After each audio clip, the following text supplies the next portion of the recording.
clarification on item 13. It says in specific that it's for the replacement of the pump, but last thing that I recall, we talked about that was also possibly for chairs, AC, and some other items that were being worked on. I had communication with Jared, but not to duplicate efforts. He said that he had been also talking with individuals from City Hall. So I'm just kind of curious, where's that at? So he found the chairs that he wants, and they're the metal, all metal. That's where, and he sent the link. So he was working with Tiff on that. Okay. So I didn't know, and then Daniel asked me the same question about the siding. Mm-hmm. So Yeah, I just want to make sure that we're not jumping ahead of ourselves here. And I mean, are we prematurely transferring the funds, or is it just okay, just transfer them? And well, because we haven't even gone out for bid yet, so item 14 is authorizing us to go out for bid. I guess I'm just curious where we're at with the other little ancillary items that we had discussed. that's a good question. Do we have it in the next year's budget to buy the chairs? I don't have the budget in front of me, and I don't want to, like you said, shoot from the hip. But you know what I mean? Or were we trying to do that now because we could get it done now, like the chairs? It was coming out of general funds. Oh, so Or, we're excuse me, the contingency funds. so. I guess we can. What do you want to do? I'm so sorry I can't get my computer to work, so I can't see the transfer memo, but I think it says it's for the project. We don't have any bids back yet. If the chairs were to be purchased this year, there isn't a budget in the golf course for that. Like everything's already been expended from the golf course. If that's something the council wanted to purchase chairs in this budget cycle, you could purchase them out of City Hall, and then we'll just let the auditors know that it's actually an asset for golf course. You have to use the City Hall budget. I didn't think we could. I'm sorry, am I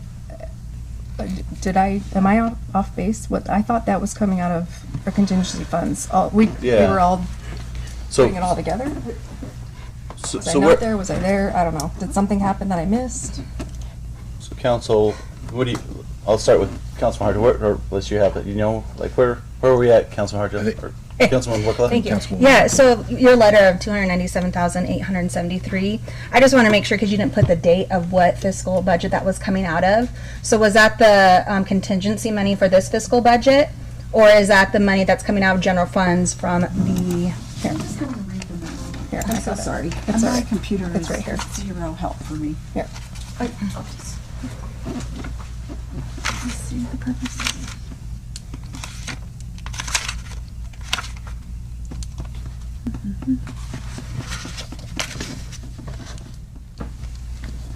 I didn't see contingency on there, or what It fiscal just year. says general fund. Right. So the transfer would happen, if you guys approve that, the transfer would happen now. Okay. So I would do it into golf course reserve. So it would be the 24-25 budget moving over there. But Jake still couldn't expend it this year because he doesn't have any room in his budget to out of line. So you have to wait till October. He would have to wait till October. So should this have said, is general fund, is that the correct The language? contingency. Is it? Okay, Yeah, okay. It's still all general. Okay, fund. so that was my question. I didn't see contingency and I didn't see what fiscal year, so that was my question. Okay, I was gonna have okay. what, But he wouldn't be able to buy chairs with it because he doesn't have any room in his budget to expend it. Until October. Until October. It would be available October. If that's what the council was agreeing to allow. Because I thought the council wanted to do the siding and the chairs. I think the siding is actually in there. Siding's in for the 25-26 budget. Yeah. But the chairs, Councilwoman Garvey, go ahead. Yes, sir. Go ahead. I have nothing. Okay. You got something, Yeah, Councilman? Mayor, Currently have amnesia. and I do believe I might have been alone on this, is I was only wanting to do the pump and the pump house and not contingency money for the chairs and all that, and the siding and all that. My expectation was out of the budget he's been given is to pay for those things that way. My request for contingency money, simply pumps and pump house. Okay. And then, Paula, is in the manner in which you want to transfer the money, is there a time restraint on that? Do we have to do it now, or can it wait a little closer to the meeting in September? As long as we do the transfer before the fiscal year changeover. Does that make sense? Mm-hmm. Yeah, you can do it. It's just, the budget's been published showing that transfer was moving that way. Okay. So if the council's requesting a more clarified memo saying contingency over to golf course, they have time to do that. I can do a more clarified memo. And personally, I don't need a more clarified memo. I'd like to see if Jake has time to get quotes and give a more specific dollar amount on here. Yeah, you can always reduce it. And what those items, the line items for is. Does that make sense? Rather than just a big broad number, but because none of us know if this number now is for the chairs too, or. Well, I think the timeline for requesting the quotes is that it has to be published out in the paper for 2 weeks. So the problem is the legality. Can you help me with this, Paul? Like, yes, ma'am. The bids have to be published. I think that's the problem. Like, Jake doesn't have a good number to tell you what the pump project's going to be until the request for bids are published and come out. Is that? No, that's correct. Yeah. And so we won't likely get that before September 30th? No, Okay. I don't even think that what's it called? What the bid document's called? RFQs, RFPs. Yeah, the guidelines, there's a special word for it, to go into the paper. And that, I don't even think that's been created yet. Okay. So The bid documents. No, yeah. there's another word for it. I'm not aware of the Mayor? magic Yes, word. ma'am. Yeah. Oh, sorry, Councilwoman Garvey. It was my understanding that, and pardon me if this was our last budget meeting, or if it was the last meeting that we had, and I'd have to go back and watch it, was that nobody wanted to go out and find new chairs. We all discussed it. Tiff didn't want to do it because the last one's backfired, blah, blah, blah, whatever. So I said that I would do it. I said I'd be happy to help because the chairs are an issue. So I went to the golf course. I counted the chairs. I met with the staff. I met with Jared. Jared said he had had some conversations. Again, I'm belaboring the issue. I didn't want to duplicate efforts, so I said, okay, I will back out because I'm not in charge. I said I was just happy to help. So it was my understanding that we were going to get some numbers. We were also going to get some numbers, and I believe I spoke with you about this as well. We were going to get some numbers of the AC unit in the kitchen because it's really hot. I guess I'm really entirely confused that now there's none of this happening. Oh, Mayor, Okay. I have it here. I have the budget book, Mayor. Go ahead. So this is what I starred, and I think this is correct, that we stayed in capital outlay was restaurant equipment. So asking for 10,000, right? And then there's another 5,000 on the restaurant repairs. And then the clubhouse siding, which we all agreed upon. And then the HVAC, interior repairs for 7,500, which is the, 25, 26 budget. yeah, exactly. Okay, so that's I'm in thinking there. the chairs are gonna be But the chairs, following budget. no, the chairs, last I recall, was we were going to get the dollar amount because we still had some extra money in contingency. Maybe I dreamt this, I am not sure. We had some extra money in contingency, and since the chairs were of very bad disrepair, we were gonna possibly put them in there. We were just going to wait for some numbers. Oh, Does okay. nobody else remember this? This is crazy to me. Oh my gosh. Okay, Councilman anyway. Brown, sorry. I do absolutely remember what you're talking I'm about. like, Okay. somebody, It's I'm true, like but swimming I up a river here. I don't think we came to a consensus on that though. Right. But the conversation was had. Okay, thank you. So, I know we have some numbers for the chairs, with the, well, I don't have them with me, and I don't want to shoot from the hip, but, I know we have those, but those are in we kept that in the 25, 26 budget, so in October we could buy those. Okay, great. Okay. That was my question to begin with. Sorry. Sweet Got Jesus. it, yeah. Good God. Okay. Okay. I think, and then Right. and correct me if I'm wrong, council, that the contingency was for the pumps and the pump house and the Okay. wet well and all that. Mayor, Okay, Councilman Harjo. perfect. every note that I have regarding that was that the contingency funds That was rough. for our current budget cycle was going to go towards the pump and related hardware. Recalling what Jake had mentioned, that the supplier of the pump could not also do some of the concrete work, so there were several facets in that, and then as well the building surrounding that. So that being one topic, that the contingency funds from 24-25 would go to that. The notes that I have, again, are kind of cloudy as well, but it does reference that we were going to leave the funding in 25-26 to acquire HVAC and chairs And siding. and siding. Thank you. I agree with you, Councilwoman Garvey. Those chairs we ate there don't have yesterday, and funding they are. in 25, 26 for chairs. That's what. We did, because we put it in, we left it in that capital outlay. Yes. You Okay, moved the. okay. That was my biggest question, was we're transferring all this money. If there's extras, is it still going to the chairs? Because I just, again, we need to fix stuff. Right, no,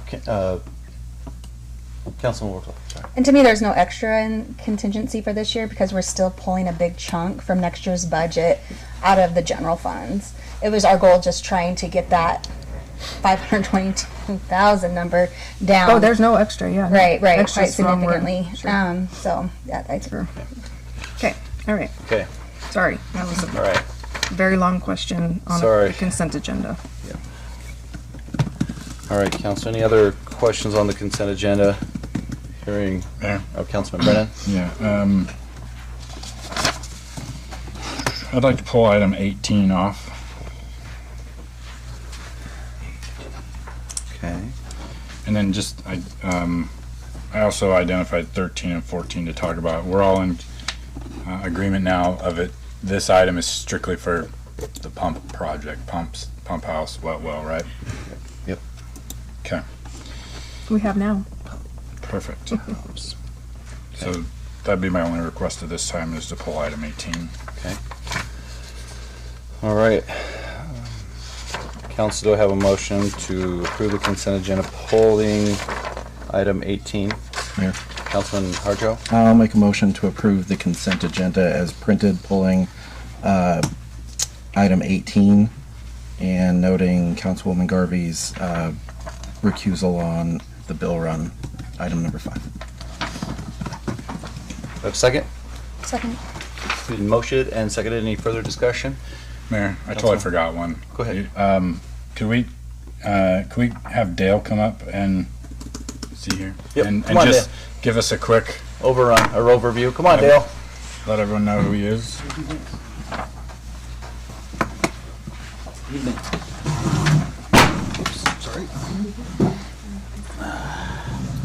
Council, Council? all yours. I don't have a lot of questions, but if you could just kind of give us a quick synopsis of yourself and your qualifications and kind of an introduction to the community. Sure, let me do that. I'm actually a recent transplant in the last couple of years. I chased my kids down here, and I'm happy to say most of them are in the room, and they live over in Treasure Valley. And I started off as a small business person, doing a lot of sales projects, sales jobs. I moved into my first move into economic development was actually teaching small businesses how to sell to the military, and actually visited Mountain Home as part of our route. We're based out of Bremerton, and we serve the Northwest. And that was my introduction to economic development. From there, I ended up being on the U.S. Senator's Telecommunications Working Group, where we traveled the state of Washington to talk to rural communities about their plight because of the natural resource economy, the anonymous protesters on their mines, and fishing and timber, etc. And so we were doing surveys essentially as an ad hoc group for the U.S. Senator, to assess their needs, and so that she could actually create policy and to actually support the rural communities in telecommunications. And this is back in 99, 2000, 2001. And from there, I started a nonprofit. I just got excited about working in the community. I started a nonprofit for tech professionals. From there, I started doing consulting. I started doing regional economic development. I was sharing concepts I was seeing after working with the senator's office, where regional communities, when you go to a lot of economic development happens in the urban areas. You usually have your momentum and your oomph really in the urban areas, and the rural areas are so spread out. People think there's not much happening, and I'm sure you would contradict that. When you go, and especially when you begin to aggregate regionally, there's a lot going on in this region. It's just not as visible because it's not built along the freeway. And a lot of economic development is based around prestige, getting big names, getting big titles so we can get people elected and that kind of thing. And a lot of times the small business person isn't involved in that process. So I grew up in a family that was not only a small business general contractor, but my father was also an aerospace engineer. So my family had a taste of both worlds. And I like to think that I kind of err on the side of the rural side after living in both rural and urban areas. And so, but I got involved with those things. We were actually doing regional councils where we were prioritizing industries, and we would focus on industries that were indigenous to the region. A lot of times economic development, people are trying to bring in whoever's shopping. What happens when you do that, when someone's knocking on your door and you're submitting, you're competing against 2,600 other communities, and it's a bidding war, and many times small communities are there as kind of fodder to drive the price down somewhere else. And it's a waste of time and resources. When what we saw, when the work we did was strategic, where you look at the indigenous industries within a region, and you start saying, what do you guys need? You know, what are you lacking? What are you sourcing outside the region that if we actually did it here, whether starting a business or recruiting a specific business to serve that industry, what do you want? What do you need? And so the work that we've done is to actually do an analysis, a market analysis of what are the needs of the actual businesses that are here, instead of trying to just prop up big warehouses and fill them. We need land developers. God, where would we be without the developers? But we need strategy too. And we need very specific strategies to be able to go after, to build a community. Now this community is really interesting, and the mayor was good enough to say, why Mountain Home? And that's a great question. And I look at Mountain Home from a regional perspective, not a walking in the front door here.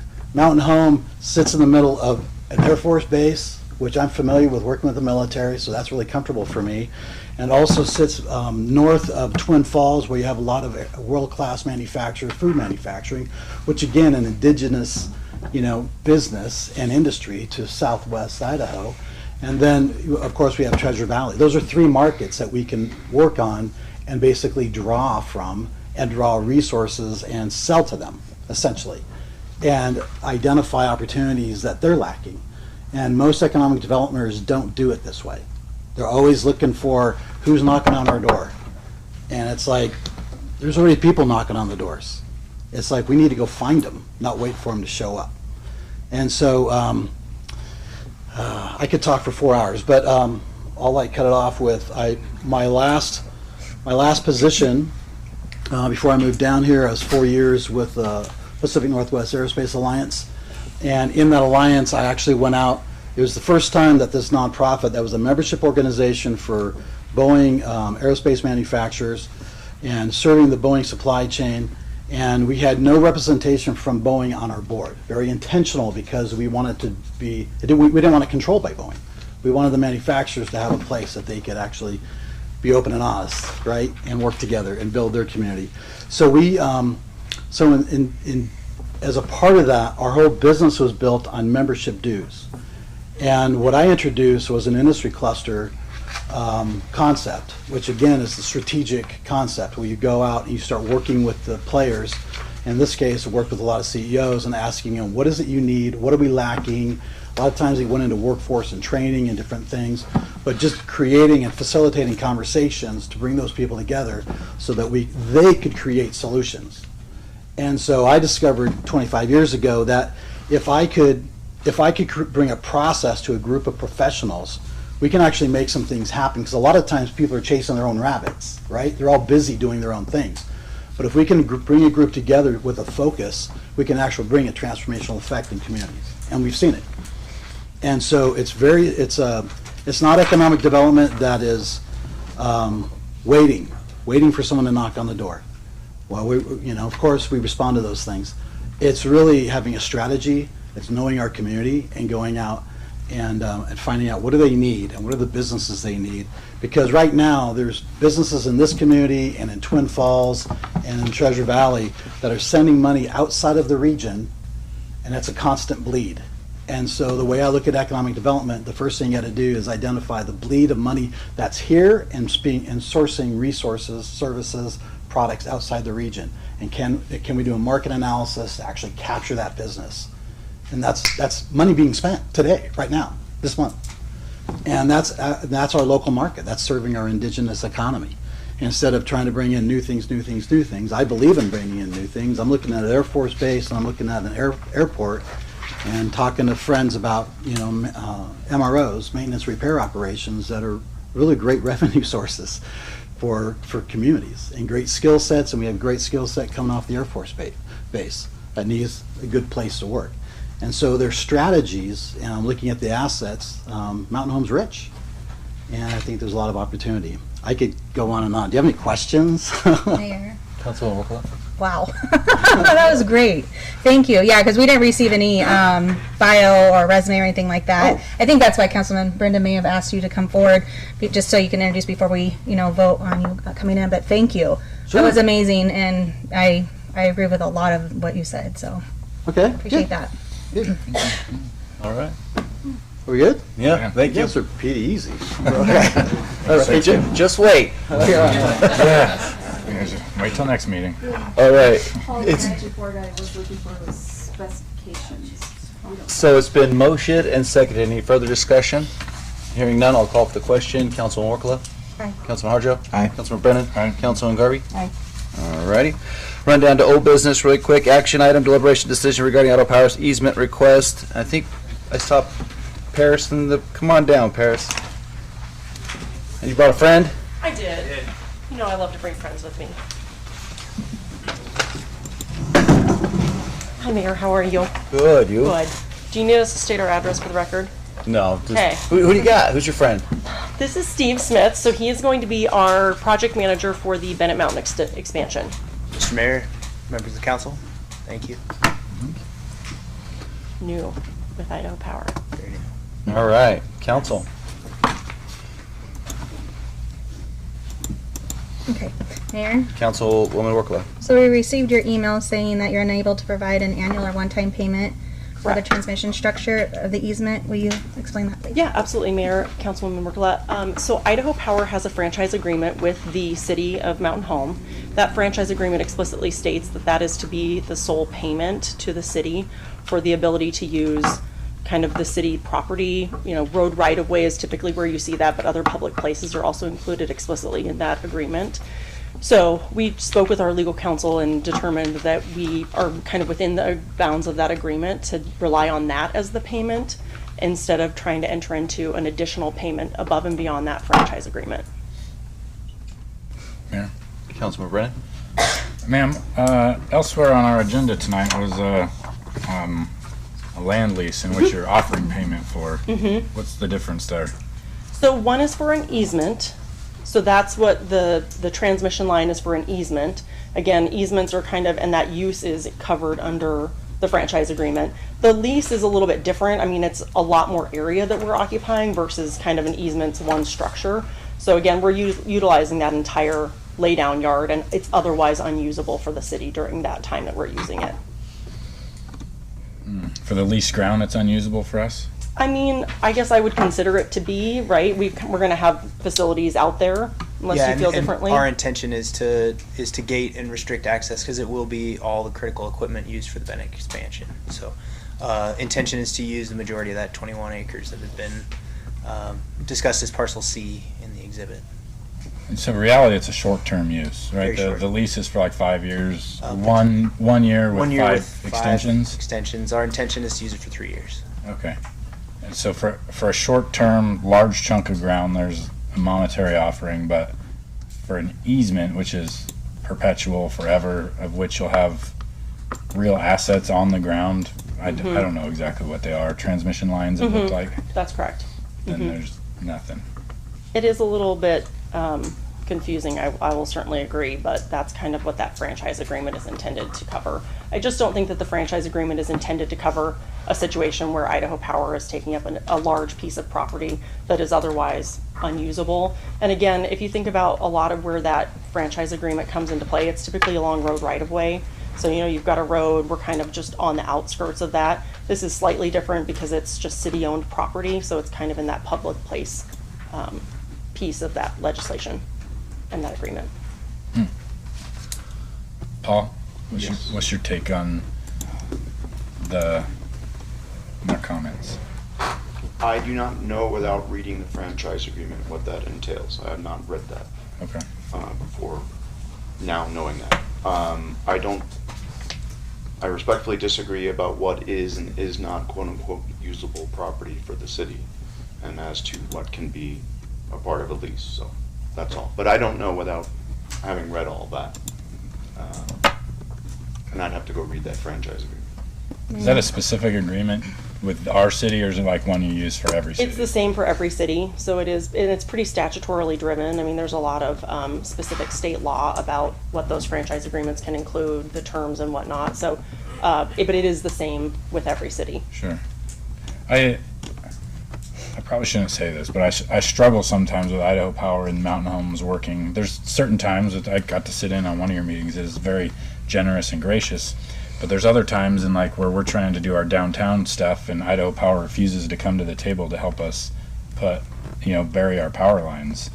And if Mayor, you might have to help me with the specifics on that, but maybe the price is just so astronomical or whatever, but in order for us to go vertical downtown with our structures, Idaho Power says we're not helping.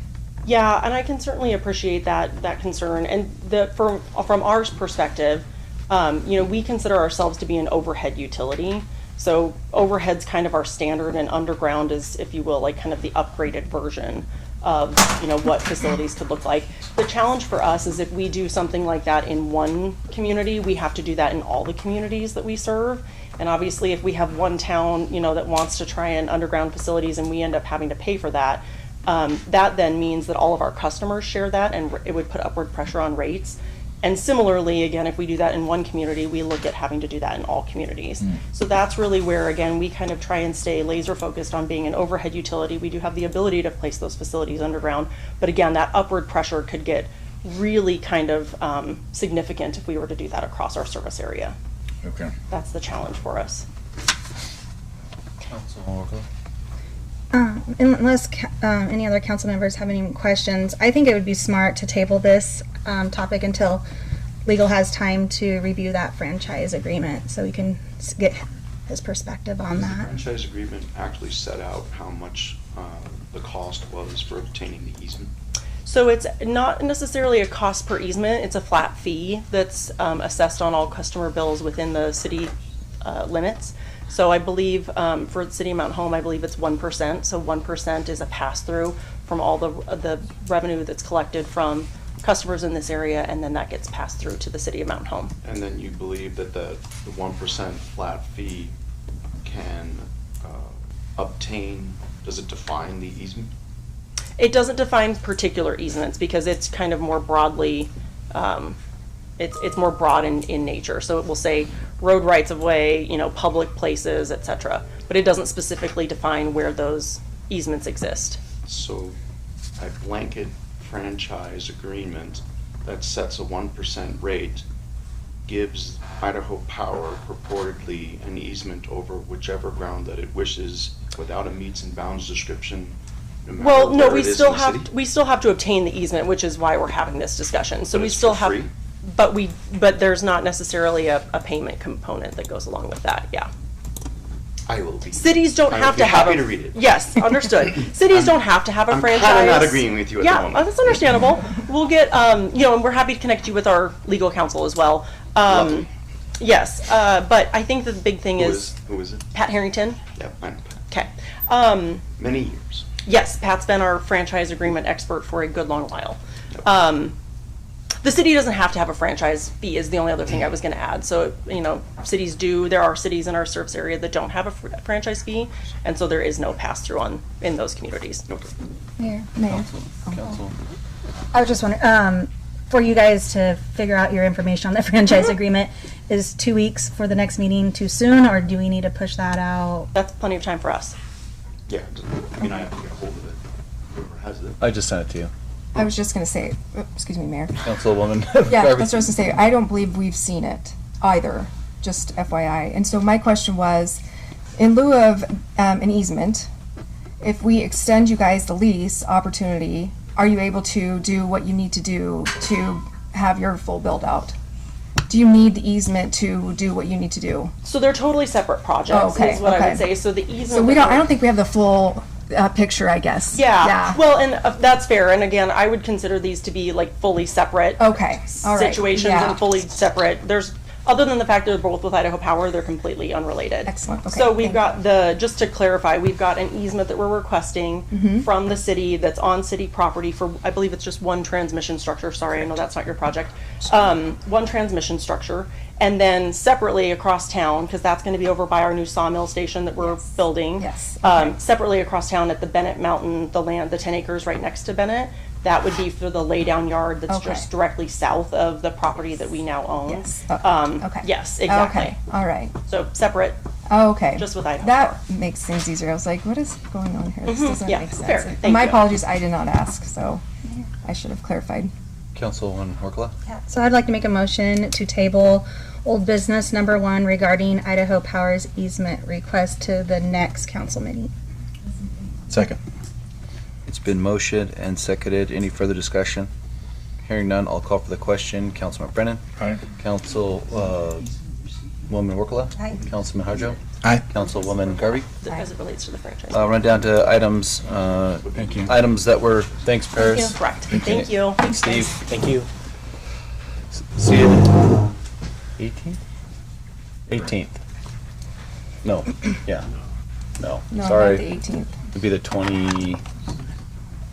26. Yep. Sorry. 18th is a whole other meeting. Yeah.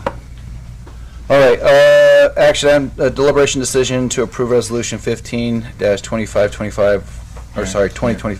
Oh, items. Sorry, yep. Go to item number 1 pulled from the consent agenda. That was number 18, Councilman Brennan. Sorry. Mayor, I'm still struggling with this agreement. The Military Affairs Committee handing over the remaining amount of what's in our budget to the MAC. For our budget, I don't know, our budget meetings that we went through and the budget that we've tentative, I guess it is set. We gave the MAC the opportunity to put in writing what it is that they wanted from the city as far as financial contributions, and the only thing they asked for was a membership of $5,000, their top tier membership of $5,000. And upon clarification, they said they didn't want anything else for like hiring a military liaison. And so I feel like this is coming from the city, like we're just trying to hand out money because it's the end of the fiscal year and we budgeted for it, and now we're not spending it because we don't have that personnel on staff or on contract. So I don't understand why we're still trying to just hand out money. Copy that. We met with the MAC. What day was that, Councilman? Last Week and a half ago. Week and a half ago. And Who's we? sorry, Council President. Mayor. Go ahead, Councilman. Councilman Brennan, Mayor Tiffany Paula, myself met with some of the MAC leadership regarding what the $5,000 request would cover really looking at discussing the continuity of what the military liaison that we've had in-house in the past through all the years, going back several folks, and what the MAC is doing now, and their hope is to promote that continuity of knowledge base and contact, and not let that slip through the cracks. Right now, the community does not have a single person who is the military liaison. We don't have them in-house with the city. They don't have one with the MAC. And I think their hope is that the MAC becomes a partnership with the city in that sense to fulfill that need. They've expressed some desire internally to contract with a military liaison. They have not done so yet, to the best of my knowledge, after attending their board meeting. And thusly, the idea behind this one-time expenditure, it is within the budget line that we have for the 24-25 budget. And the concept here is that they could use those funds as the Military Affairs Committee in partnership with the city under that agreement to create a funding opportunity to locate a military liaison, so we don't lose the continuity as a community. I think is what was primarily expressed. Correct. Mayor. Councilman Brennan. Didn't they say through our clarification that they intend to hire their own military liaison? Councilman, Yes, and I think this is some of the funding that would promote that for them. Right. And then within the agreement that follows the memo for this, they go on to describe having partnership with the city, providing context to military-related projects, still continued partnership on the East Coast Swing, and those kind of events. Councilman Brennan. I feel like all of our, this is just going to become another civic organization. Although in the 26 budget, whatever the 25, 26 budget, we didn't line anything out more than 5,000. But when they get this amount of money, where's my number at? 18,000? Oh, 19.5. When they get $19,500, it's going to put a sweet taste in their mouth, and they'll be back for more, and it'll be another civic contribution of which I've stood from day one against, mostly, not entirely, but mostly. For that reason, I'm going to make a motion to not approve the service agreement with the Military Affairs Committee. Second. So hang on one second. You can't motion not to approve it. You can motion. What's the motion? Or so approve the proposed service agreement. So they, you know what I mean. So what am I trying to say, Paul? You can't make a not to approve it. You just don't. You vote no on it, right? Or you vote on it. My mother was an English teacher, and the only thing that I would object to it is that it was a double negative. Right. That makes it proof positive. That was from a line from a movie. I can't remember what it was, but it's fine. I mean, we know what he was trying to say. Basically, what he's saying is it's a motion to deny, not a motion to not approve. Okay. Not approve. And I second it. Okay. It's been motioned and seconded. Any further discussion? Hearing none, I'll call for the question. Councilman Brennan. All right. Council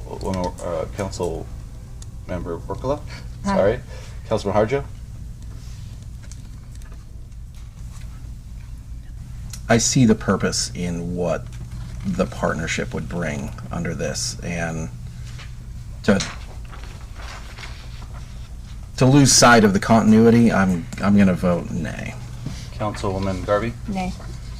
Mayor votes nay. Council. Mayor? Councilman Harjo. I'll make a motion to approve the proposed service agreement with the Military Affairs Committee and authorize mayor to sign. Second. Motioned and seconded. Any further discussion? Hearing none, I'll call for the question. Councilwoman Garvey. Aye. Councilman Harjo. Aye. Jesus, I cannot speak. Councilman Brennan. Nay. Councilwoman Workala. Nay. Mayor votes aye.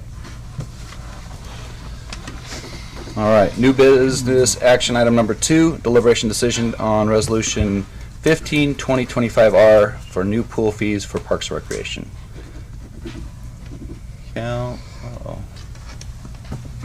Councilman Brennan? I want to bring up again my desire to add non-resident fees to Parks and Recreation, just as it is in our library. So,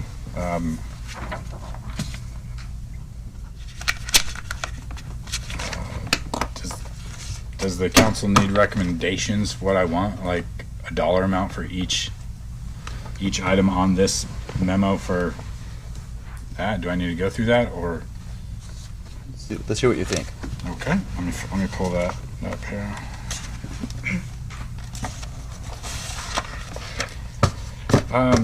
And obviously, like, happy to negotiate on these things, but a quick recap as to why I believe non-resident fees are such, because our city taxpayers have been paying, well, forever that they've lived in the city of Mountain Home for the services we provide through general taxation, and the non-residents, those that don't live within the city of Mountain Home, do not. And so for an open swim pass of $2, the city resident pays the same as the non-resident, and the resident pays the taxes, which really, in the long run, increase that daily fee rate.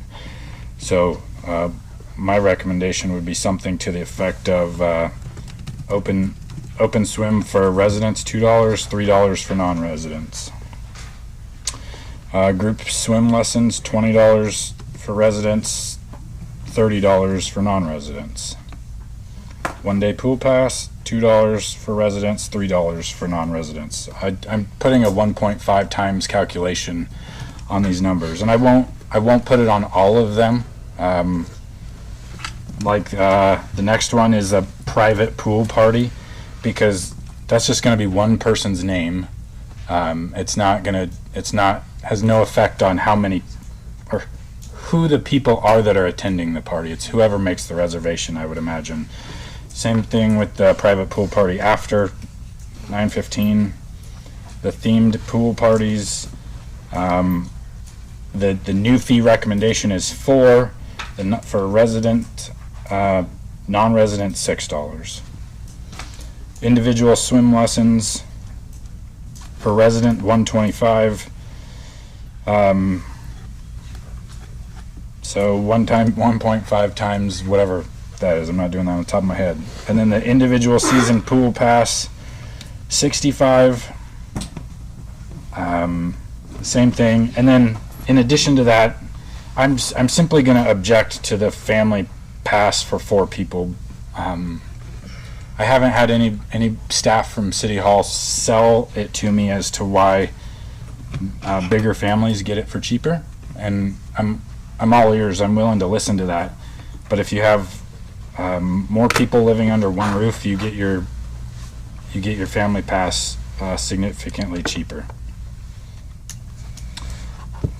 And then the individual family member above 4 people is only $20, where right now the request is $65.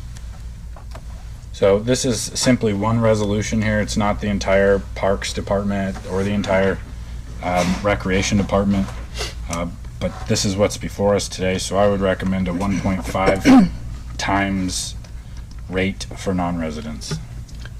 And then take out the family pass. Family pass for 4 people. Mayor, Councilwoman Workla? I support all that, except for I think we need to keep family pass for poor people for the city of Mountain Home, just because recreation is very important to this youth, and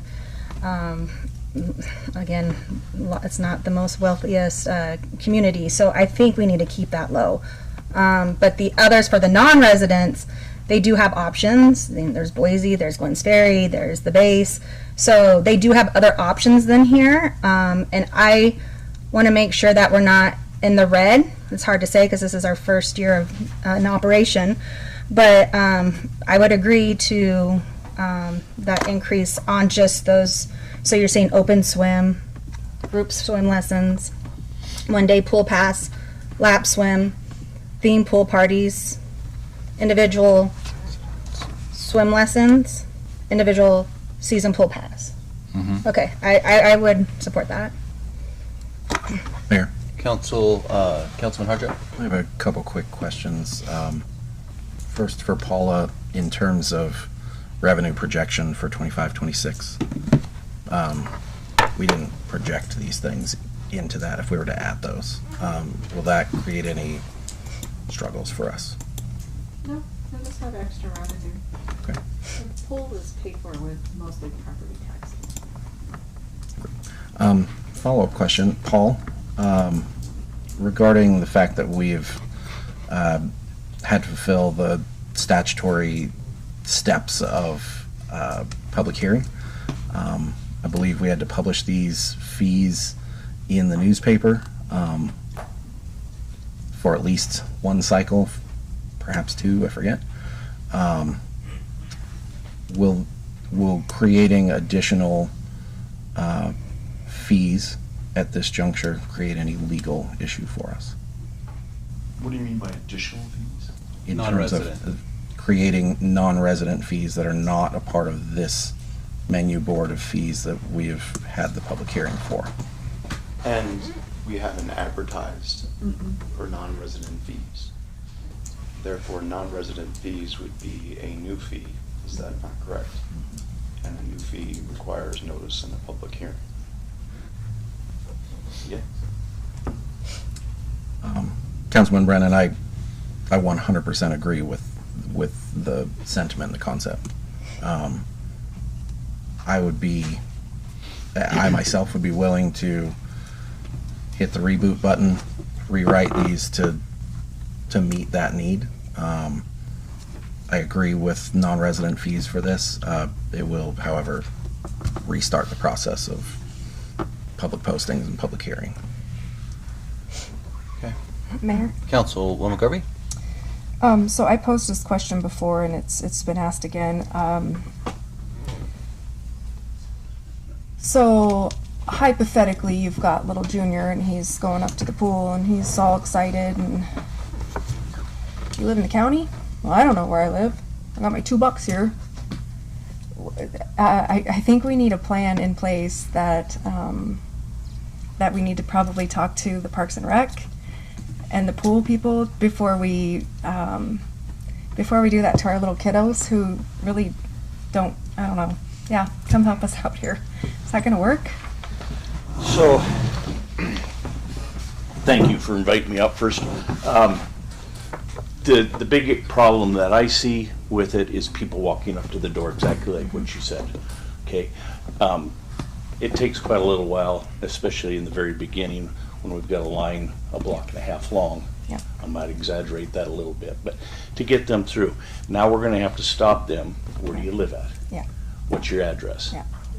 If the kids that are working, or myself that's working that register, don't know where that address is, it's gonna be up to me to look to see whether that's county or city. And so that's the biggest issue that I see with it. Yeah. So, Councilman Brennan? I think this is an excuse, personally, and I don't mean any offense by that, but our library does it, and sure, they have a library card that identifies it, but if we can make library cards with non-resident, like, identifications on it, why can't we do it for our recreation department? Because library, you have mom and dad coming in. Councilwoman Garvey? I apologize, Mayor. Councilwoman Garvey? Library, you have usually a parental person or somebody that comes in with some sort of verification of where they live. And we're talking like Dennis just said, lines of little kiddos that are anxious to get into the pool, and I mean they're what, 5? What's the minimum age? 6 to without parents. Yeah, so I mean I think at minimum, if we're gonna Sorry. change the fees, let's at least leave the daily admission fee alone and not ask these little kids where they live. If you want to increase the non-resident fees, increase them to the ones that the adults can monitor and say, yeah, I live in the county. But I vehemently disagree with having the little kids having to say where they live. Councilman Brennan? Dennis, have you researched the other municipal recreation departments? How do any of them charge a non-resident fee? I know that there's some that charge non-resident fees for other recreational activities. I've not seen it on the pool site, but then I've not done a lot of research on it. So I don't know what Glens Ferry does or some of those others where you've got walk-in fees. What's that, Brianna? For the bigger pools that you guys have, well, that we have in the area, they do non-resident fees. But for like smaller towns, they usually don't do those non-resident fees. And it's more for, you have to buy an entire season pass for your child in order to have those apply. So when you just walk into the door though, we've gone to Ivy Wild multiple times, they don't ask you, hey, where do you live? It's just the flat rate when you walk through the door, but when you're buying a season pass or when you're booking a pool party, that's when the non-resident fees come into place. How does somebody identify themselves as having a season pass? We were doing cards, so they can just print out a card, like a library card almost, but they would all have to have them. We could either keep them at the front desk or they can have them in their wallets. So you've already started a program to identify residents and non-residents. No, we don't do that. We have lots of kids from Glens Ferry who don't have the opportunities that we have. They come down. Then we also have lots of kids from Bruno and different places just from these outskirt towns that come in. We don't usually see a lot of Boise people or Twin Falls people unless they're passing through. I apologize on that last question.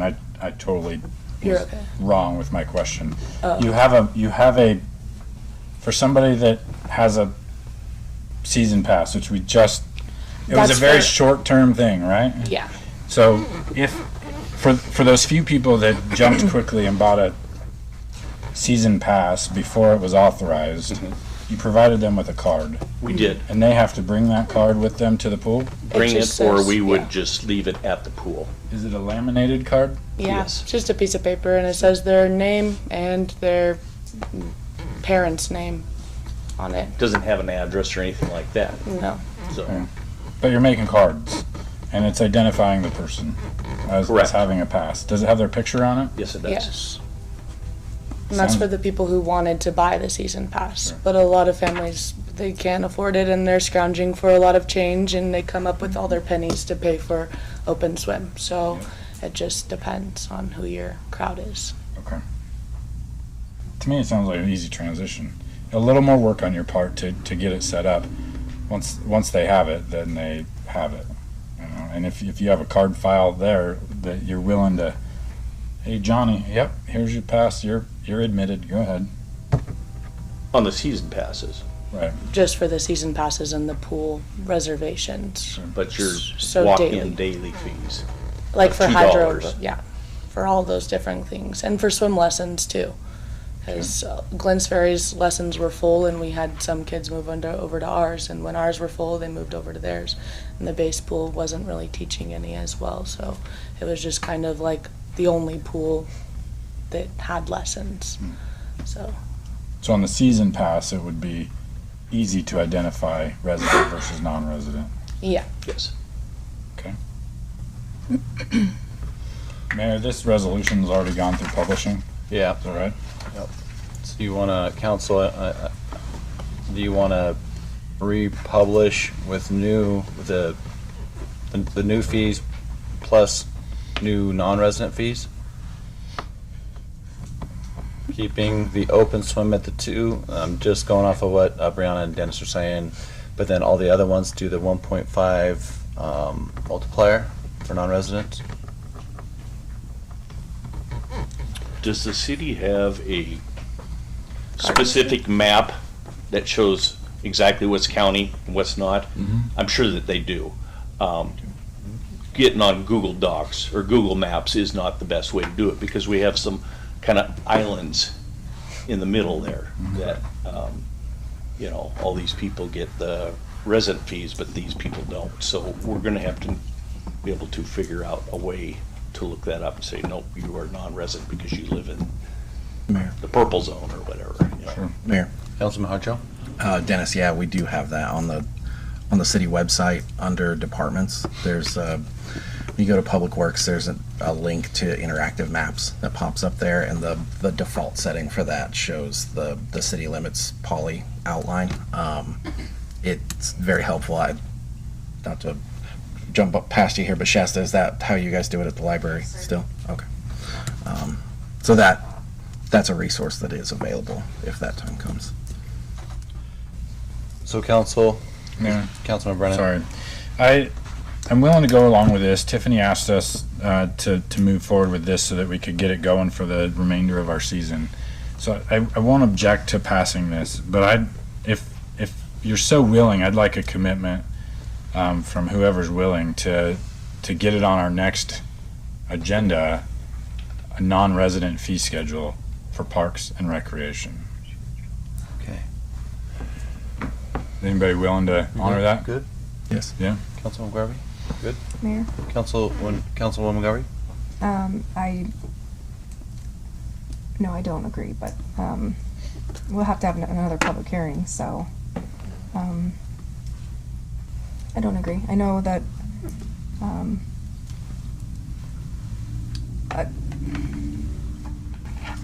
I realize that it's doesn't seem like a lot of money to us, but to a lot of these little kiddos, this pool's all they've got, and even when you add $1 to each little kiddo, as like I said, they're scraping pennies, and a lot of these little kids, this is what they have all summer. So I don't agree, but that's okay. Clearly, I'm outvoted, and that's how sometimes the ball rolls. So You guys do what's the program where for the kids that can't afford Ready, Set, Play? You still have that going? We do, but would that transfer over to non-resident? It's something that we'd have to weigh out. Is that going to play a part there? Right. And you're right, there's a lot of people that are scraping, kids that are scraping. Yeah.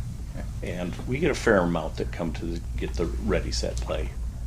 Not as many as we would like, but Well, and just not even with the kids, but even with some of our elderly too. I know we have a lot coming from Glens Ferry and Bruno for hydro aerobics and for lap swim and those things. And a lot of them are like, do you have a senior discount? Like $2 is a lot for me. Like I have them on a set budget.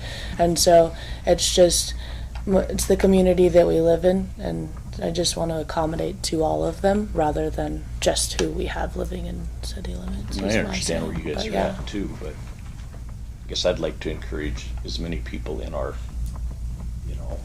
county to enjoy Parks and Rec of Mountain Home. So, Mayor. and they can. I understand they've got that choice, but at a higher cost.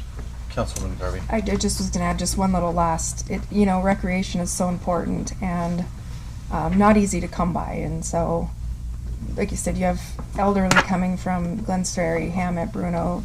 Gas is expensive, and it's something easy for them to do. So I don't know. I guess I'm have a little empathetic side, I guess. So. Mayor? Councilman Harjo?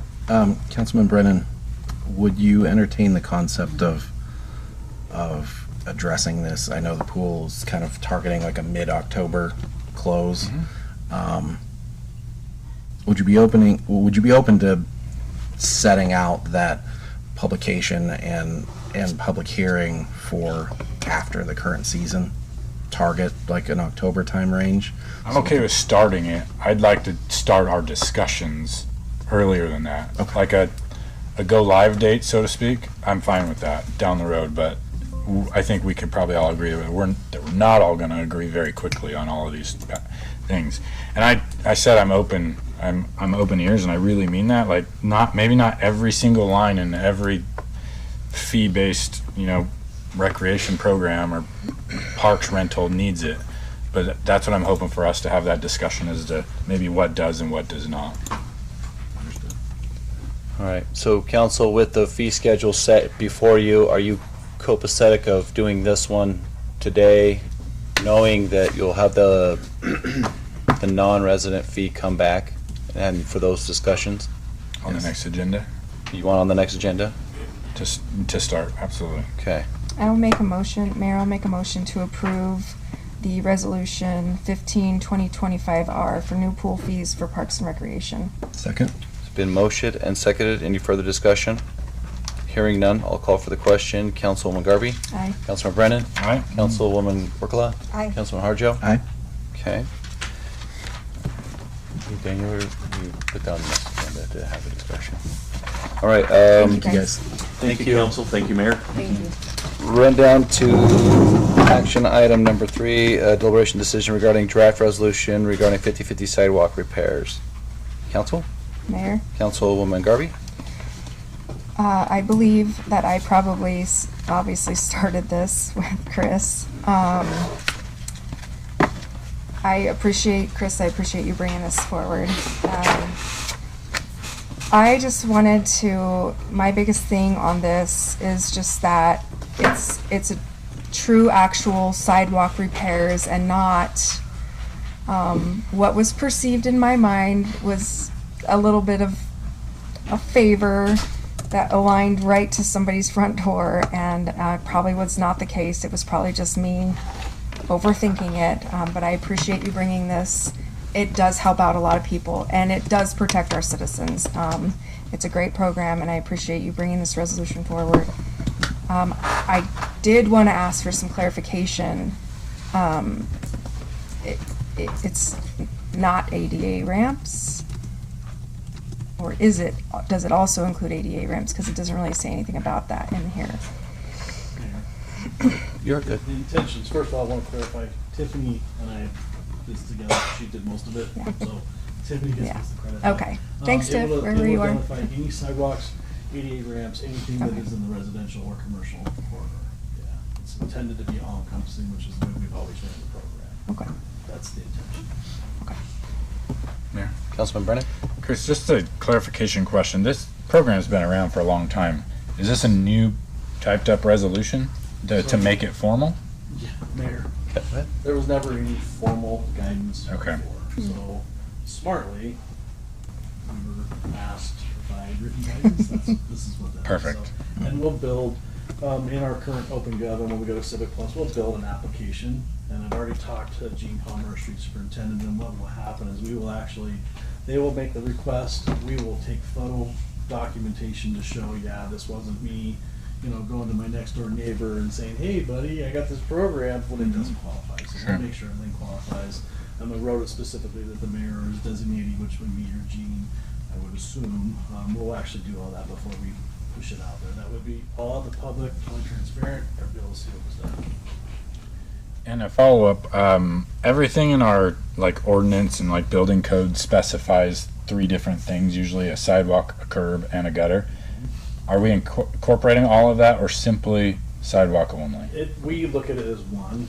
Curb, gutter, sidewalk are one item. Okay. We will only repair what is damaged though, and typically what you'll find is that the gutter almost never has damage, curbs very rarely, it's the sidewalks that we typically see it. But I can tell you that we just did a couple of projects in town where the sidewalks are great, the curbs have been hit by some kind of piece of heavy equipment, so it depends on the situation, but we look at all 3 of them together.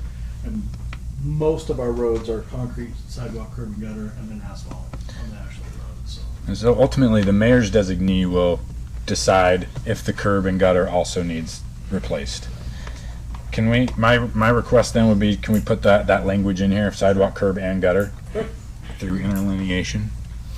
And, Absolutely. just because I know the rest of our code specifies all 3 differently. Absolutely, that's my next one. Okay.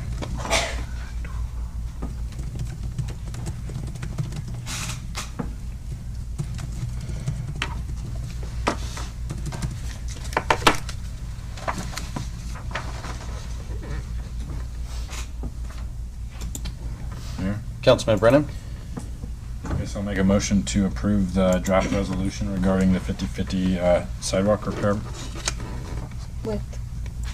With interlineation. Sorry, thank you. By adding curb and gutter where applicable to the sidewalks. Second. Been motioned and seconded. Any further discussion? Hearing none, I'll call for the question. Councilwoman Garvey? Aye. Councilman Harjo? Aye. Councilman Brennan? Aye. Councilwoman Workla? Aye. All right. All right, run down to action item 2, deliberation decision regarding the ordinance 1807.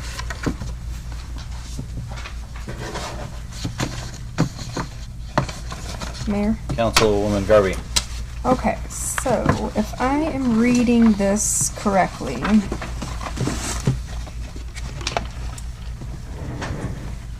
we are getting a loan for $875,000.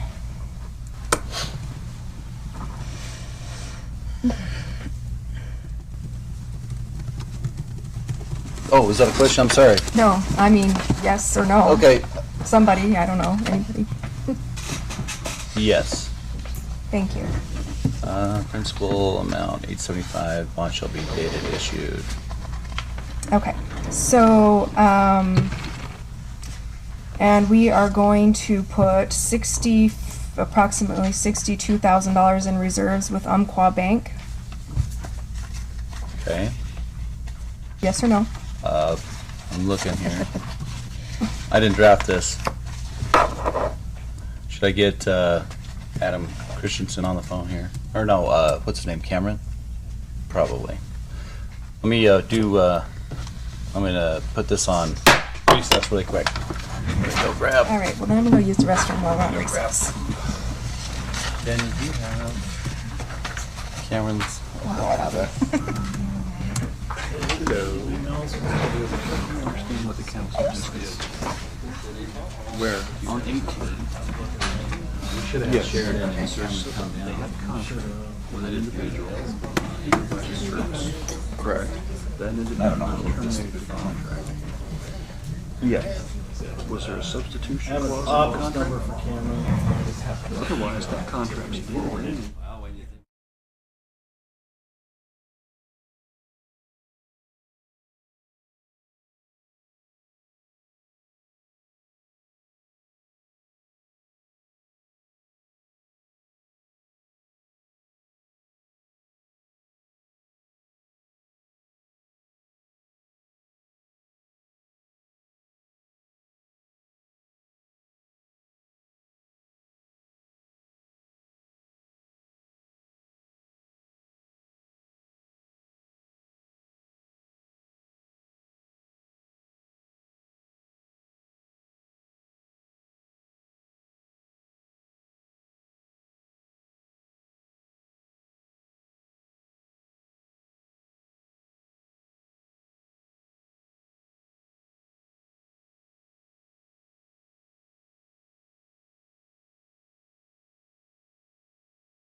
Back live.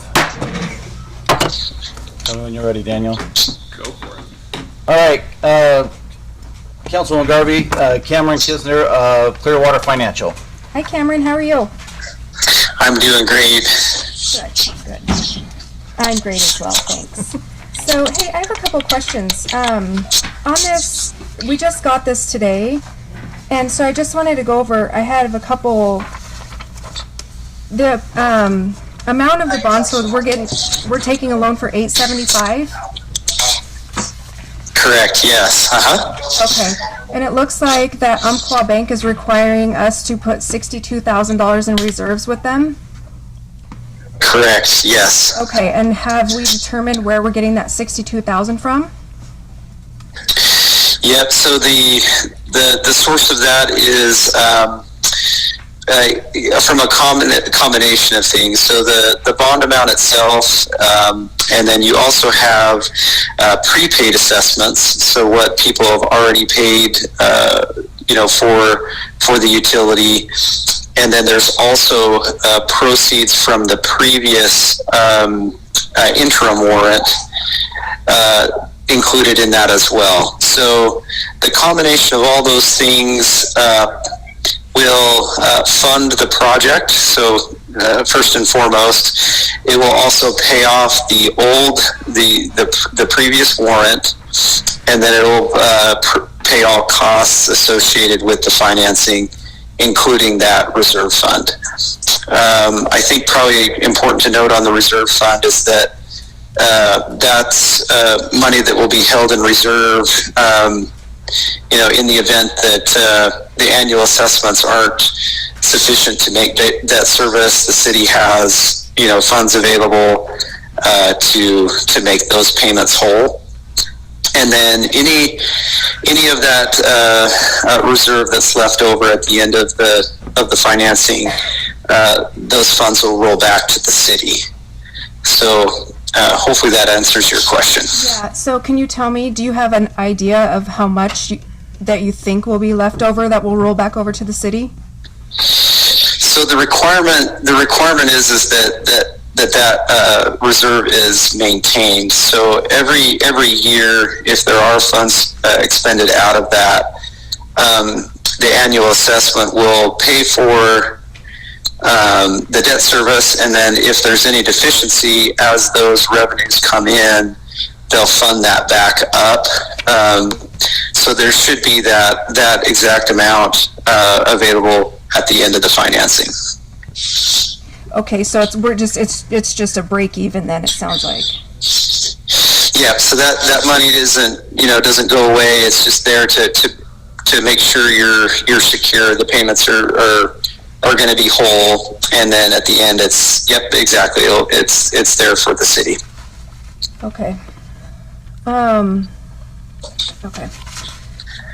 Cameron, I might have some other questions. I appreciate you asking those. I'll let anybody else ask any questions if they have any. I need to think of a couple more. I apologize. I'm going to. Oh, you bet. Blank here for a sec. Anybody else? Mayor. Go ahead, Councilman Brennan. This, the interest rate we got from Umpqua was significantly lower than our initial planning. Is that right? It was, yeah. Fortunate there. Yeah, so we wanted to be conservative in our estimates so that when we, came to that point in the process, we didn't put the city in a bind, that it's, our estimate was lower than it would come in. But at the same time, felt like the Umpqua proposal was really good. Considering the credit and everything, it's a good rate. Do you remember what the rate was that we were planning for? I forget the. I'm sorry? I may not be using the right words. The rate that we had initially planned for to be to protect everybody. Oh, gotcha. Yeah, I want to say we put in an assumption of 5.5, and that's kind of based on current market, but then also just the nature of the credit, right? So it's not, for example, it's not a property tax backed financing. It's just the pledge of the annual assessments. So given that, that pledge of revenue, and that it's not a general obligation of the city, we anticipated, rates to be higher. And again, just really pleased with the result and the partnership there with Umpqua, their commitment there to the city. But at the start of this project, when we were trying to estimate to the best of our ability what each homeowner would pay if they opted into the fiber project, that interest rate that we were estimating was that the 5.5 or was that higher at that time? I think that may be. Hopefully, I'm not misspeaking. I'm not sure what interest rate there you're referring to. If it's the financing cost, I believe it was a 5.5. If there was something associated with the project or how the assessment was calculated, that may be a staff question. Okay, I knew that with the UMQUAD numbers that it was going to be significantly lower than what we had planned on, which would bring everybody's property. Yes. Yeah, and that is certainly true. We came under 5, which is fantastic. So from our role as the municipal advisor to the city, that makes our recommendation really easy. They came in real strong, and it beat our expectation. I'd say so. I wish I could get a mortgage under 5. Right. Yeah, and I do think that is something to note for the city as well. If the city's LID credit is falling in that range and in that range of credit worthiness, it speaks very highly to the austere nature of the city. Certainly its budgeting and accounting practice, its financial wherewithal. So I think you're hitting on something really important to note, that the market does like the city's credit and willing to lend, but then also just at the level of at which it's doing that. So all in all, a good sign and a good result. That's all the questions I have. I appreciate your work on this project. Oh, you bet. Thank you so much. Councilwoman Garvey. Cameron, one last question. I did not read any. I didn't read any stipulations here in the letter of interest that says in what manner that this money, once we receive the loan, how it can be spent going further. Is there anything that we should be aware of? If I understand your question correctly, Councilwoman, you're asking what can the money that's being lent, what can it be spent on? Is that correct? Yeah, and I'll tell you the reason why I'm asking is just because there's several different options that the city has discussed in lieu of LID number 2, possibly. So that's just why I'm asking the question. Oh, gotcha. Okay. Yeah. So as it pertains to this lending, and hopefully you see in the legal documents there, it is very specific to essentially the items that I outlined previously. So there's kind of a number of things that the money can be used for, but they're very specific. So it's first and foremost, it's the repayment of the outstanding warrant. It's the payment of the project costs associated with the project, the cost of issuance, and then like was discussed, the funding of the reserve fund. So legally, that is exactly what the funds can be used for. Now, what I think you may be alluding to is, what can, future revenue, or what happens when, we want to do something in the future. I think ultimately any leftover funds will be project funds until the financing and the project is complete.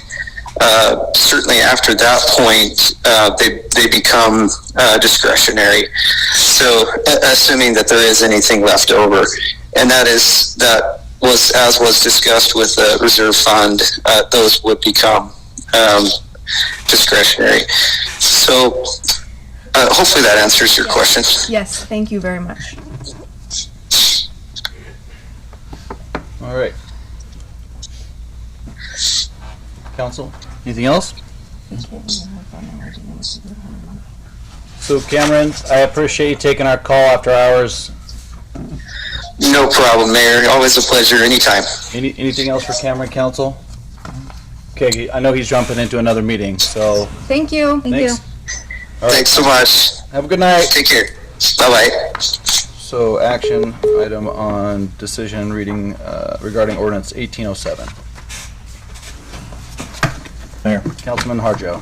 make a motion to approve action item deliberation decision regarding ordinance 1807. Second. It's been motioned and seconded. Any further discussion? Hearing none, I'll call for the question. Councilman Brennan? Aye. Councilman Harjo? Aye. Councilwoman Workla? Aye. Councilwoman Garvey? Bye. All right, run down to item number 5, action item deliberation decisions regarding draft ordinance 1808 regarding temporary dumpsters. I know. Mayor, Councilman Harjo? you and I had a discussion earlier this afternoon regarding some of the specifics of this and what potential variances or at least considerations that could be made. Understanding what the purpose of having this is fully, I could foresee a handful of instances where if we have large commercial or industrial projects popping up around town, that they would have a duration longer than 14 days. We didn't exactly finish that conversation, unfortunately. So I'd like to present that idea to the council that there very well may be instances that projects in construction last longer than 14 days and that there really isn't a provision for that in this language. And open to hear ideas or suggestions. Mayor. Councilman Brennan? Councilman Harjo, can I make sure I'm on the same page as you? Is as a specific example, we're talking a construction dumpster, right? And construction always will last longer than 14 days. If that's where you're going with that. Yeah. And your request is for as long as the project lasts, essentially. Mayor? Councilman Harjo? I'm not exactly sure, honestly. My thought at this point is that there are a handful of instances that I could conceive that that 14 days clearly would not be enough. If, say, a resident, much like myself, I'm planning on doing siding on my house soon. If I order a roll-off, that thing might be there for 3 weeks, just based on my project schedule.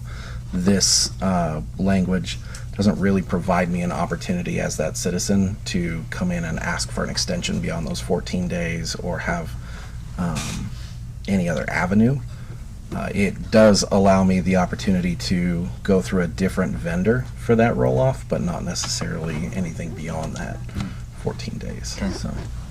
So, quick question. Hey, Brenda, we do extensions for those roll-offs, right? Like the commercial ones in front of someone's yard, you know what I mean? We have 14-day right now, right? Mr. Mayor, I don't deal with that a whole lot, but my understanding is in the office that they do allow for extensions. They just call in or update it in the program. Okay. But we could probably put that in this language. Call in for an extension. Councilman, is that what Mayor. you're thinking? Yeah, I mean, and then there's the other side of that spectrum. If my project that I thought was going to take me 3 weeks takes me a year and a half, what do we do then, right? Like, we don't want a roll-off sitting in the city street for 18 months either. Right. Well, that happens, right? You've seen my race shop. There are a handful of things that I think maybe I would like to spend a little time working on some language to add or subtract out of this. Okay. Is there a particular driver that would require us to do this now? Wasn't it state statute that made us? I think it was state statute that came out saying that you have to allow any garbage entity to allow, and like I said, I have to go back and read it now. Paul, do you foresee any issues if we put this off till the next council meeting? I do not. Okay. Mayor, make a motion to table this pending further language to the next meeting. Second. It's been motioned and seconded. Any further discussion? Councilman Brennan? Councilman Harder, just one, maybe a recommendation is, I've seen it in other language too, that I think, noticed it at the county, maybe Brenda uses the language too, but if there's noticeable continuation of the project, right? If there's a delay in the middle, like you're like, I'm not gonna touch this for the next 90 days, out it goes. But if the building official can see noticeable project, then it can, or progress, then it can stay, something to that effect. It's the same language we use for building permits. Okay, perfect. Yeah. Okay. Mayor? Councilman Harjo? Thank you, Councilman Brennan. Paul, if you don't mind, I'll touch base with you on some of that. Try and extract similar language. Yep. Thank you. Okay, so is that a motion to table this one? Yes. I have a second. Oh, I had a second, sorry. For any further discussion? Hearing none, I'll call for the question. Councilwoman Workala? Aye. Councilman Harjo? Aye. Councilwoman Garvey? Aye. Councilman Brennan? Aye.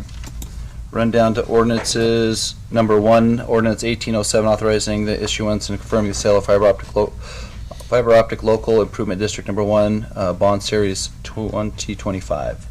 Mayor. Councilman Harjo? Make a motion to suspend the 3 reading rule and read this ordinance by title only for its one and only reading tonight. Second. It's been motioned and seconded. Any further discussion?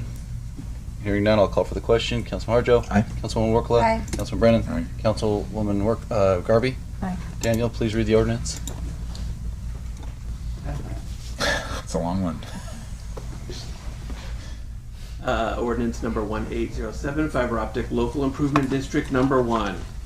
An ordinance authorizing the issuance and confirming the sale of the fiber optic local improvement district number 1 bond series 2025 in the principal amount of $875,000, approving the sale of the bond to Columbia Bank, an Oregon State chartered commercial bank, doing business as Umpqua Bank as purchaser, providing for the use of proceeds thereof, creating the bond fund and interest fund for payment of the bond, creating and establishing a reserve fund to secure payment of the bond, providing for execution, authentication, registration, and transfer of the bond, providing for a system of registration therefore, pledging fiber optic local improvement district number 1 for Mountain Home, Idaho assessments for payment of the bond, providing for certain federal tax covenants and special designations with respect to the bond, prescribing related details and provisions concerning the foregoing, repealing conflicting proceedings, providing irrepealability, providing severability, and providing for publication and effective date. Oh, it took you didn't want to show up. All right, council, you've heard the ordinance read. Do you wish it to pass? Councilwoman Garvey? Aye. Councilman Brennan? Aye. Councilwoman Workla? Aye. Councilman Harjo? Aye. All right, and then on number 2, can I get a council member to table the, Mayor. Councilman Harjo? Make a motion to table ordinance 1808 to the following Second. council meeting. It's been motioned and seconded. Any further discussion? Hearing none, I'll call for the question. Councilman Brennan? Aye. Councilwoman Workla? Aye. Councilwoman Garvey? Aye. Councilman Harjo? Aye. All right. Daniel Mercado and I need a break still. Okay, Mr. King. Catch your breath.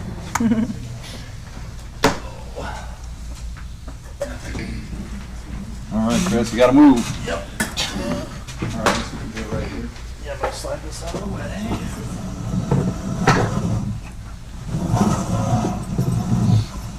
Oh, will you fix the flag? If you would, Daniel, I'll slip this in the Should've known Do you it's- have family that want a picture? Because if you do, they're welcome to come on up this direction.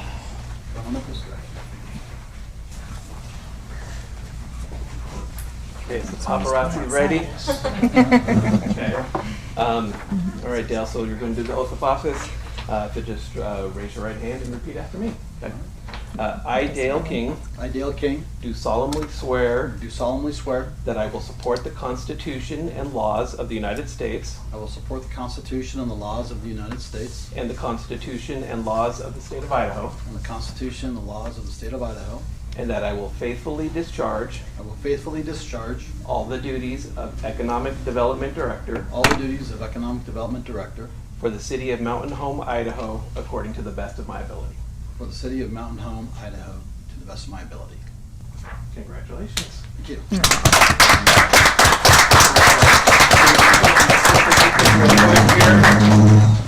Thank you, sir.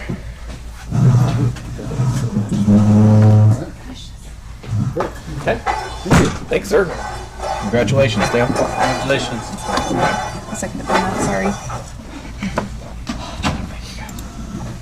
All right, run down to final comments. Really quick, congratulations, Dale. I look forward to seeing all the great work you're going to be crushing on. I know we're setting up everything in the back. You'll have the old office back there. We got some desks that we're going to go put together. But like I said, I look forward to seeing you do great work for the city of Mountain Home. On another note, I had Ty, we're going to do something where we put out monthly messaging to the citizens with Nikki and all that good stuff. But Ty's message, unless you want to say it, was about schools. Kids are back in school. You want to give the brief overview of that, Ty? Kids are back in school starting Monday. Reminders, speed limits through school zones are 20 miles an hour. A lot of crosswalks have been repainted by the city streets, so they're back up to spec again. I encourage parents to make sure their kids are using those. For buses, when you see the red stop sign come out and the lights flashing, please yield to those. And the schools, the traffic guards just went through training with our SROs again, and they do have authority. So when they're out in the crosswalk with their stop signs, please yield to them and stop to them and allow their children to cross safely. Have patience.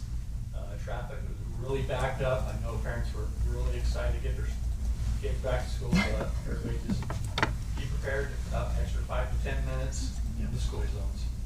Yeah, so my kiddo started Monday, and it was great when we did their drop-off and pick-up to see law enforcement outside, because they're two different facilities, and they were at both, and it's just really encouraging to see law enforcement be there during the beginning of school year. Thank you. If you guys go over by West Elementary, that construction company that's doing those streets for 2nd, 3rd, 4th, Chestnut, they're crushing it. If you go over there, see the safety bulb outs for the kids to cross. There's actually a little bump up. So you want to expand on that one? Sorry, Mayor. There are traffic controls. They're called speed tables, and the intention of the speed tables is to reduce amount of time that the kids spend in an active roadway, and then the bump out slows traffic. So we did that. Keller actually is the one that recommended that. We're seeing them a lot through Boise and Nampa Caldwell areas, and they're just to provide extra safety for the students. They look great, so I encourage everyone to go check that out. We were able to take a tour of Richard McKenna. If you haven't had the opportunity to go see the Richard McKenna Charter School's new classrooms and their gyms, it's fantastic. They did a very good job on that, so I'd encourage everyone to go check that out. With that, that's all I've got. Council got something? Councilwoman Workla? Yeah, I got 4 things. Okay. So, I know we spoke about this earlier today, but if for the record, can you just tell us where we are at with reconfiguring the impact fee committee with P&Z? So it's with Jeff, and then once, I think that'll be on the next agenda. 18. Yeah, or what one? 18. Or 20, I'm sorry. Yeah. Okay, So that's what's perfect. happening. Thank you. Yep. And then I would like to put on the next meeting's agenda to have council discuss having a golf course board and see how we can, what that may look like. So, is that good? We good? Okay. Council, you want that on there? Yep, okay. And then what you said earlier today about tweaking the language on opening comments, that was kind of quick. So I just want to make sure that the public knows that you can speak on items that are on the agenda. Correct, Paul? You're just going to tweak it? Okay, good. And then, Dennis, this last thing, did you guys make a decision on the floating device update? I just want to make sure I reach out to the constituent that was asking, so. So, no decision has been made. Okay. To change anything this year. Okay. I want to do more research. Okay. Brianna wants to do more research. Okay. And decide what's best for this community. Thank you. I appreciate it. Nothing probably will be done until next year. Okay. Thanks, Dennis. Appreciate it. That's all I had. Yeah. Councilman Brennan? I wanted to address, I might butcher her name, Gisela Light? Gisela, sorry, apologize. Her comments, I have an email here that shows that she was mailed a letter talking about addressing the concerns that she had. I can't speak to her trying to get a specific meeting in place, but in the beginning part of her comments, I think she said that she hadn't received any communication from the city. Don't quote me on that. That's, I think, what I heard.